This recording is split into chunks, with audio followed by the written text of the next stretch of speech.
I find it disgusting and I don't want to read about it anymore.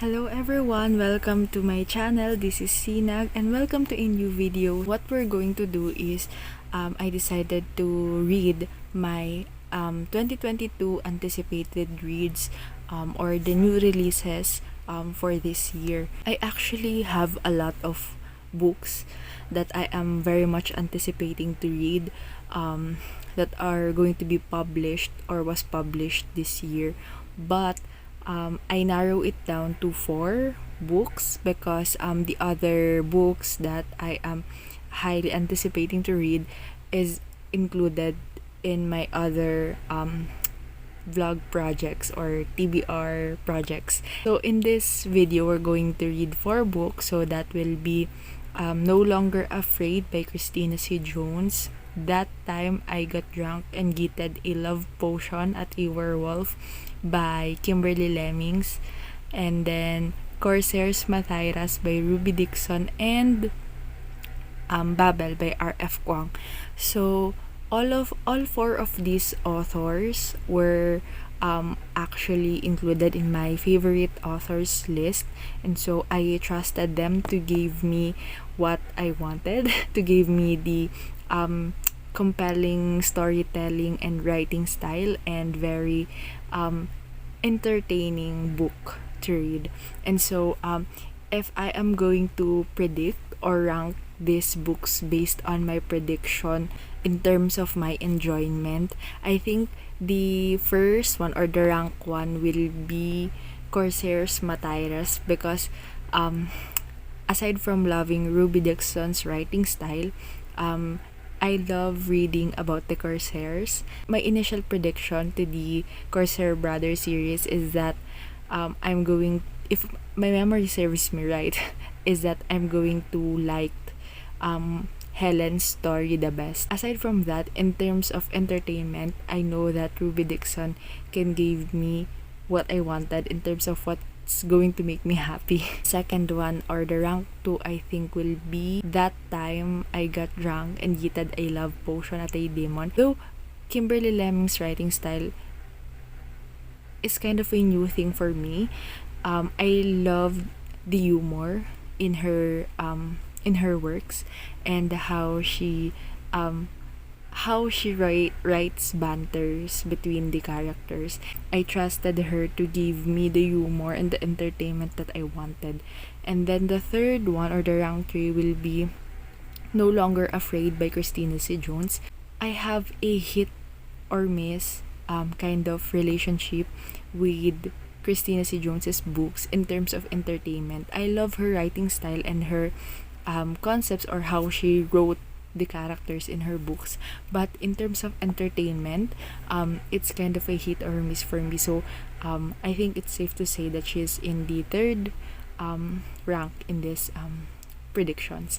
And then the last one will be Babel by R.F. Kuang, because and only because she's more or I predict that this book will be as heart-wrenching as the Popper War trilogy, and I think R.F. Kuang was good in writing what do you call this, sad scenes more than humorous things, because for me personally, I think I'm more of a humor kind of person. Like, I think Babel will be the 4th or the last in this one, not because I'm thinking that it's the least entertaining, but because I think I'm going to be much more emotional with it than the first 3 books. Hello, so I finished reading Corsairs, Mathiras, and it's actually one of my all-time favorites na, and I think my prediction with regard to the series are right, which is I'm going to love this the most. Let's talk about the book. So this one, we got to see more action adventure kind of type, and this one actually has a bodyguard romance trope, and I really am enjoying it. I think bodyguard romance is going to be included in my list of my favorite tropes, because it's just giving what I wanted it to give. Anyway, I really enjoy this one. We've seen depth from both Mathiras and Helen, especially Helen, because and this is tackled as well in Ruby Dixon's author's note, but Helen, on the first 3 books in this series, was quite childlike, and she's very innocent and sheltered in a way that it's too easy to give her the role of a damsel in distress. But in this one, I appreciate that Ruby Dixon didn't go into that way and showed us depth and personality and uniqueness of Helen, and we get to see that she's like a genetically modified trained assassin, and she's so cool and I just enjoy reading from her perspective in here. And aside from that, every chapter with Helen's POV in here, we have a cute little avatar of her face or her reaction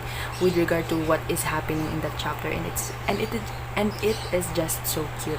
And anyway, so aside from that, we also got to see side characters in this one. So we have Betaya, so she's going to be the next Corsair that we're going to have a book in this series, and I'm so excited about that because she's very flexible and very versatile, and she's kind of have a lot of presence towards these books ever since when she belongs, and I really enjoyed her personality. And I think as we go along from the first time that we've met her, she kind of matures somehow, and I am interested to see what's happening with her and her thoughts. And I think for me personally, I think Betaya is the most Corsair out of all of them, and Betaya has the most skills to save herself, so to speak, and I really enjoyed her character. So I can't wait to read her book, Corsairs Betaya, and I don't know when will it be written in Ruby Dixon's website, but I'm not going to read it because I wanted to read the actual book na. So I'm just going to wait for it. So anyway, the other side characters we've seen again, the crew in the Scarlet Days, and I can't wait for their own books as well. And then we get to see Zeba, so she's a new character in here. She has this thing with Tekosa, which is Jerox's assistant, I think, and I can't wait to further story as well.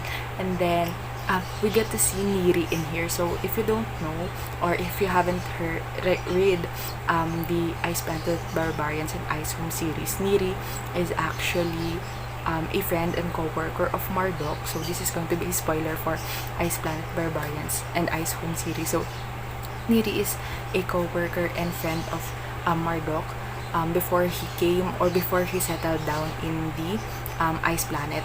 And Marduk is the mate of Farley, so their book is Barbarian's Choice, book number 10 in the Ice Planet Barbarian series. And then the next time that we see Neri is when we're in Mary's Mistake, so that is book 11, I think, in Icehome series. So she dropped off Daisy, which is the heroine in Daisy's Decision, which is book 16 or 17, I forgot, but she has a lot of contribution with, she has a bit of contribution with the Ice Planet series. And in this one, she's tasked, this is a spoiler, she's tasked to put or place the cloned humans and aliens that we have saved to isolated locations wherein no one will know that they are them. And I think Neri hinted that she's going to place this set of humans and aliens to the Ice Planet, and I can't wait to read about that. I don't know if Ruby Dixon will truly do that, but if she's going to add more people in the Ice Planet world, I'm excited to read from them. Anyway, everything that Ruby Dixon writes, I'm excited, so what's new about that? Anyway, I'm so happy for this book. I gave this 5 stars. Obviously, this definitely made my 2022 like all of Ruby Dixon's books, whether it's new releases or her backlist, she makes my year really happy.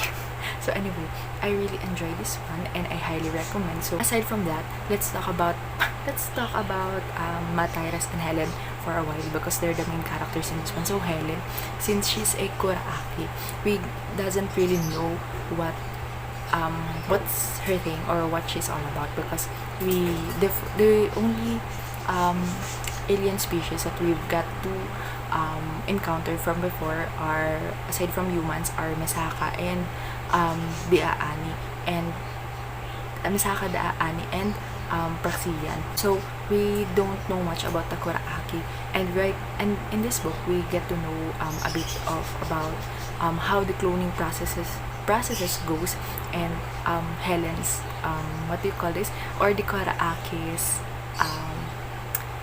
sexual stimulation parts.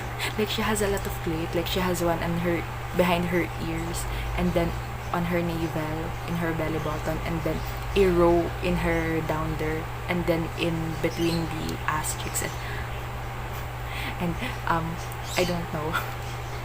It's just so funny sometimes whenever I read that. But Tyra's and Helen's what do you call this, interaction and connection with each other is so swoon worthy for me, and I really appreciate how consent was always being mentioned in this one and incorporated in their activities. It's another good read from Miss Ruby Dixon, and I can't wait to read more. Anyway, I'm going to update you once I have something to say about the next book. Hello, so I'm in the 20% mark in No Longer Afraid, and it's very interesting actually because we get to see here the Thorns. So basically this is about that Tati and Onyx. Tati is actually the vice president of the Predators motorcycle club, and so FYI pala, I don't like the idea of motorcycle clubs, and I don't like reading about them. I tried before, but I DNF'd it because I just don't like how they treated women in MCs or motorcycle clubs, and so I personally can't read those. But in this one, since this is Christina C. Jones's book, I trust her and her storytelling abilities, and how I trusted her with regard to my characters, or with regard to the characters that we're going to read. And so in this one, I still pick it up, and aside from that, it's very interesting because at the first chapter we get to see Onyx and his tattoo. Okay, so anyway, before we go to Onyx, let's talk about the general premise of this book. So Tati is actually the vice president of this club, of this Predators MC. So Predators is the name of their motorcycle club, and she is the sister of the head of the president, and both of them are children of the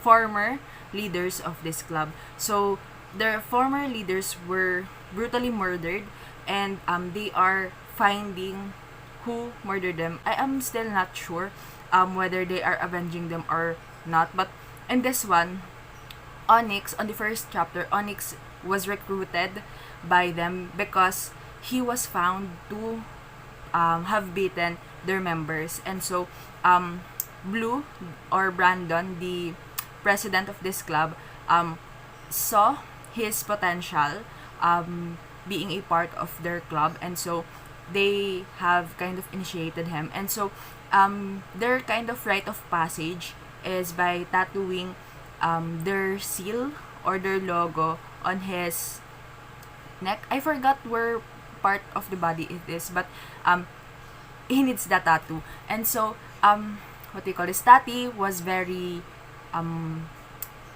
reluctant of him. She doesn't trust him, and so she made him strip his clothes except for his boxers during the tattoo session. And then there she found out that he has a tattoo of a ring of thorns in his bicep. And if you have read, or if you have read Christina C. Jones's the Reinvention of the Rose, or if you have watched my reading vlog, reading Christina C. Jones's books, we've seen Kim. Kim is actually a side character in the Reinvention of the Rose, and we get to know that he is a Thorn. There is this secret organization called the Garden who I don't know if they trains assassin only, or they also give them their job, but they have assassins called the Rose and the Thorns. So the Rose were basically the women, and then the Thorns were the men. For the Rose and Thorns to be able to identify each other, they all have, for the Rose, they all have a rose tattoo, well, the near the breast, I think, and then the Thorns have a ring of thorns in their biceps. And so when I was so shocked when I got into this book and read that part wherein Tati is describing the ring of thorns in Onyx's bicep, because I was looking forward to reading more from the Thorns and Roses, because they're very interesting characters, I think, and I want to read more from the Thorns side, because I have read already the Roses side, and will read more the next 2 books in that series. But I also wanted to have a peek on what the Thorns life. So we get to see here her Onyx. So I'm excited and interested to reading more from him, and I wished and I want to for us to see a little bit of a flashback or a little bit of a background story for him. So I'm still in the 20% mark. I haven't seen a lot in terms of plot and relationship progress between the two of them, but I'm really excited. So this is actually going to be a duology. Well, I think the second book in this one was already published. If I like this book, then maybe I will continue reading that and include that in here as well, since this is a duology. Anyway, we'll see what will happen after I finish this book. But I am really excited so far, because it is not just about the motorcycle club. It has something in it, and it has the Thorns aspect in here. I am looking forward on how Miss CCJ will make me change my mind regarding the motorcycle club, or at least the motorcycle clubs that she is going to write, or if she wanted to write more of them. But other motorcycle clubs I will not read because I don't care about them unless they are made by my favorite author. Well, actually, another motorcycle club that I hated is the one that's written by Ruby Dixon, the Bedlam Butchers. It's a no for me. Even though she's my favorite author, I don't like the culture in there. So anyway, I hope this one, the Predators were different. So anyway, I'm at the 67% mark, and I just finished chapter 15 in No Longer Afraid. So far, this is really good. And if I can remember correctly, in the last clip, I told you that this is that Tati and Brandon are brothers and sisters or siblings, but actually they are not. But they treat each other as siblings, but by blood they are not siblings. So anyway, I just wanted to clarify that, because after filming that clip, I got to a part in the book wherein they stated that they are not blood related. Anyway, get to see side characters in this. So we get to see King and Alicia from the High Stakes trilogy or High Stakes series, and I was surprised because okay, so regarding the High Stakes series, I have only read the first 2 books. The last book about Alicia, Juice's Wild, I haven't read yet, and so I was shook. I was what do you call this?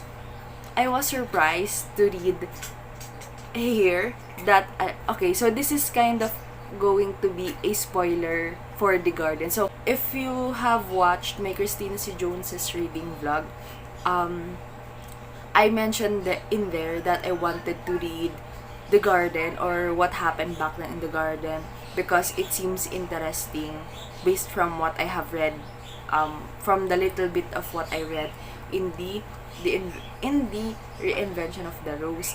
But after reading this book, or while reading this book, because we get to see what really happened in there, I find it disgusting and I don't want to read about it anymore. And so let's go to specific spoilers that well, this is not a spoiler of the book. Well, it's kind of spoiler of the book, because if you haven't read any of the books that I've mentioned, the Thorns and Roses and the High Stakes, it's kind of a bit, I think it's going to be a bit confusing, and I don't know, the build up as to what the garden is I think the fun in it. So here we got to see Alicia. So it surprised me because I didn't expect her to be a rose. She's the main character, or she's the heroine in the last book in the High Stakes series. I didn't know why it didn't click to my mind back then that she could potentially or possibly be a rose, but I just love the the interconnectedness of Christina C. Jones' series to each other.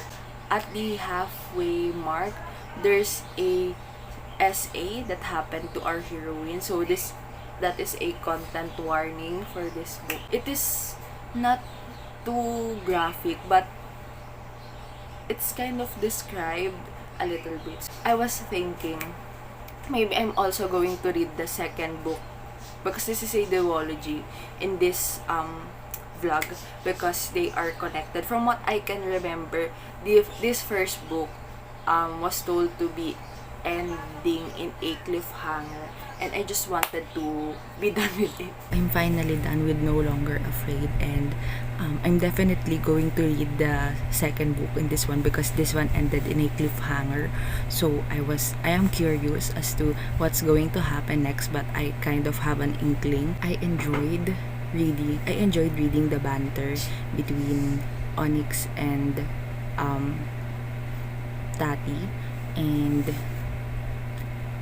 I just enjoy how they interact with each other, because they have this kind of a love-hate thing, but you can really see that despite that they care for each other. And then aside from that as well, the entire concept of the garden and the roses and thorns, as well as a bit of a motorcycle club. I don't have a lot of things to say right now, because I still don't know what's going to be the overarching plot, or what is going to be the conclusion to this story. So I'm mostly basing my review and rating of this book based on the characters' interaction. So that's Tati and Onyx, and also the side characters, how they support the main characters in this one, as well as the intrigue that it gave me to reading the second book in this duology.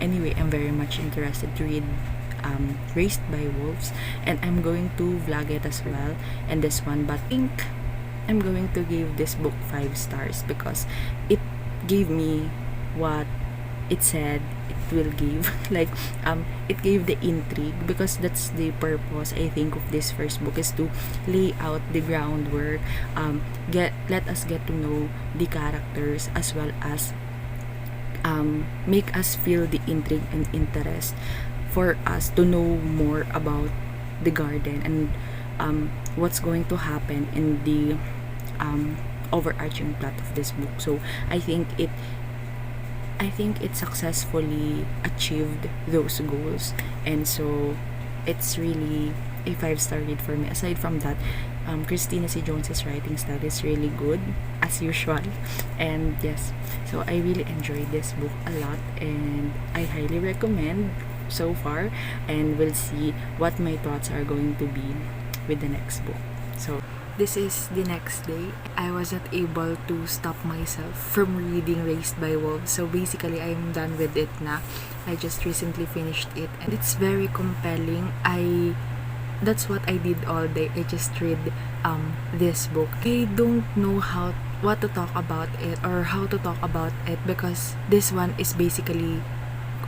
contains basically the climax and the resolution in this entire story in the duology, and you really need to read the first book before you can read this one because it's very satisfying to read. So basically, early on, I think at the 20% mark of this book, we already have two revelations already, and the first one I am very satisfied because I was right with my prediction, and then the second one is very shocking to me, but upon retrospect, I've seen the crumbs that was given to us in the first book, and it's just so smart for me, and I really loved all of the revelations and the tying together of all of the dots, or connecting the dots in this book, in this duology.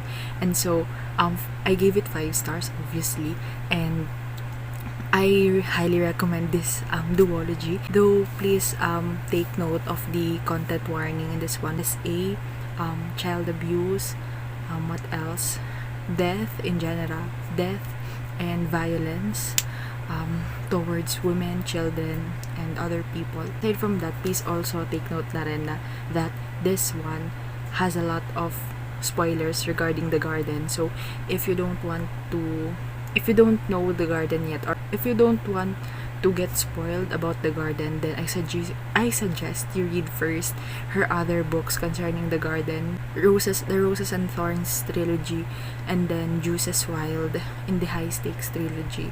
I don't know if there are other books connected to this duology, but from what I have read and can remember, those 2 series are connected with this one. I obviously love